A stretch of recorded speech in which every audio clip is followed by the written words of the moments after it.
From a grocery shop to a factory to the Cadbury we know today. ఒక father and 2 sons యొక్క inspiring story అండి. ఇక్కడ మీరు చూస్తున్న 2 గ్లాస్ అండ్ హాఫ్ అనే అడ్వర్టైజ్మెంట్ తో స్టార్ట్ చేసిన జర్నీ 1824లో జాన్ క్యాడ్బరీ అనే ఆయన బుల్ స్ట్రీట్ ఆఫ్ బర్మింగ్హామ్ లో గ్రోసరీ షాప్ ఒకటి ఓపెన్ చేశారు. గ్లాస్ అండ్ హాఫ్ మిల్క్ తో cocoa powder and drinking chocolate ని ఆ గ్రోసరీ షాప్ లో అమ్మేవాళ్ళు.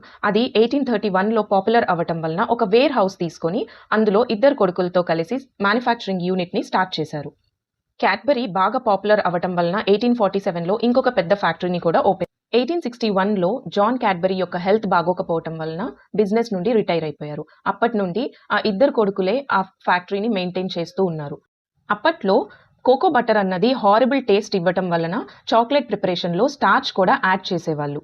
ఎలాంటి అడల్ట్రేషన్స్ యూజ్ చేయకుండా 100% కోకోతో మన చాక్లెట్ ప్రిపేర్ చేయాలి అని చెప్పి ఒక న్యూ టెక్నాలజీని యూజ్ చేసే మెషినరీని తెప్పించి దాని నుండి 100% కోకోని స్క్వీజ్ చేసి 1886లో absolute pure therefore best అనే అడ్వర్టైజ్మెంట్ కూడా ఇచ్చారు.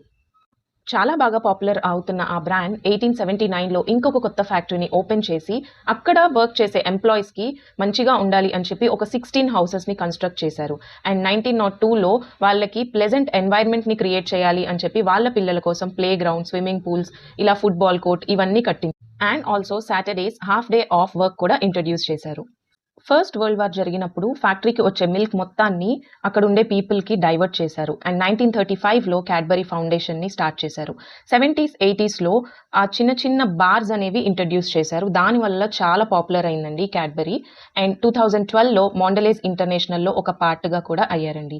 చాలా ఇన్స్పైరింగ్ స్టోరీ కదండి. ఒక గ్రోసరీ షాప్ నుండి ఒక పెద్ద బ్రాండ్గా ఎలా టర్న్ అయింది క్యాడ్బరీ అనేది. ఇంతకీ ఇక్కడ కనపడేవి ఏంటి అనుకుంటున్నారా? కోకో పౌడర్, షుగర్ తప్ప ఇంకా మనకేం కనపడలేదండి ఇందులో.